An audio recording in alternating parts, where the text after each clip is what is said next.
चित्ताभिधम्मत्थ चतुदा परमत्थ तो चित्तचेतसिकं निब्बानं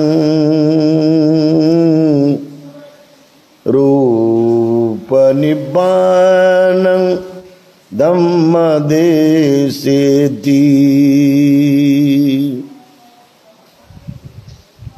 अभिधम्मामध्ये ही गाथा सर्वश्रुत आणि उल्लेखनीय अशी गाथा आहे।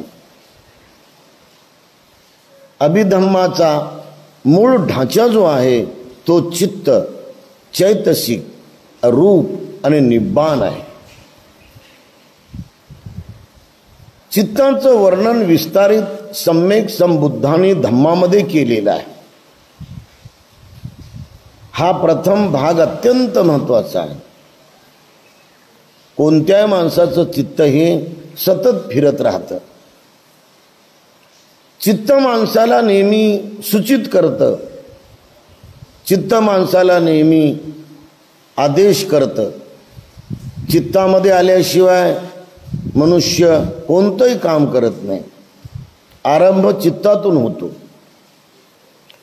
आरंभ चित्तातून झाल्यानंतर मनुष्य कर्म करायला पुढे जातो, धावत जातो आणि अशा प्रकारे तो त्या चित्तामध्ये गुरफटून पडतो की जे त्यांनी कर्म त्या मनानं केलं की जे मन त्याचं तयार तेव्हा झालं। म्हणून 3 प्रकारचे मन महत्त्वाचे भगवान बुद्धानं सांगले की जे संसारामध्ये माणसाला दुःख चक्रात फिरवतात।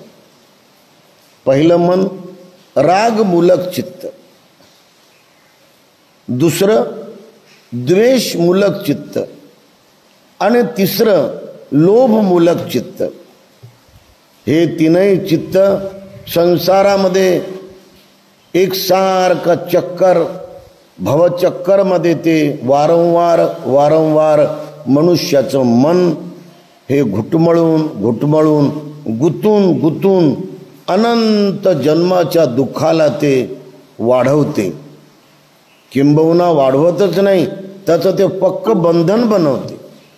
आणि म्हणून या चित्ताचा सविस्तर अभ्यास करणे आणि या चित्ताच्या बंधनातून किंवा या चित्ताच्या पूर्ण ताब्यातून आपण बाहेर पडलं पाहिजे। या चित्ताची कोणतीही आपण गुलामी किंवा या चित्ताची कोणतीही गुंतवणूक आपण आपल्यामध्ये ठेवून आपला मानव जन्म आपण न जगता स्वतंत्र मनानं जगलं पाहिजे। मनाचं स्वातंत्र्य जर आपण जगलो तरच ते खरं स्वातंत्र्य आहे।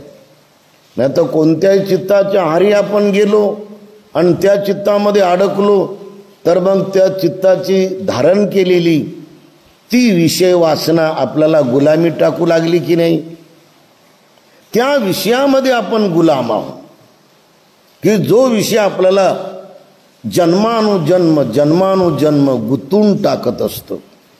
आणि म्हणून भवचक्कर मुक्त होणं किंवा संसार चक्कर मुक्त होणं कोणत्याही साधक उपासकाला अनिवार्य आहे, कोणत्याही साधक उपासिकेला अनिवार्य आहे, कोणत्याही साधक भिक्खू गणाला किंवा भिक्खू संघाला अनिवार्य आहे, कोणत्याही साधिका भिक्खुनी संघाला हे अनिवार्य आहे।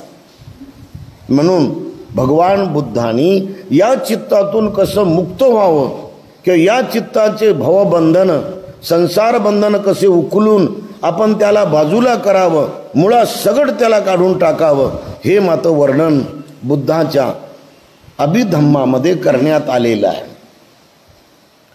चित्त हे फार वेगवान आहे।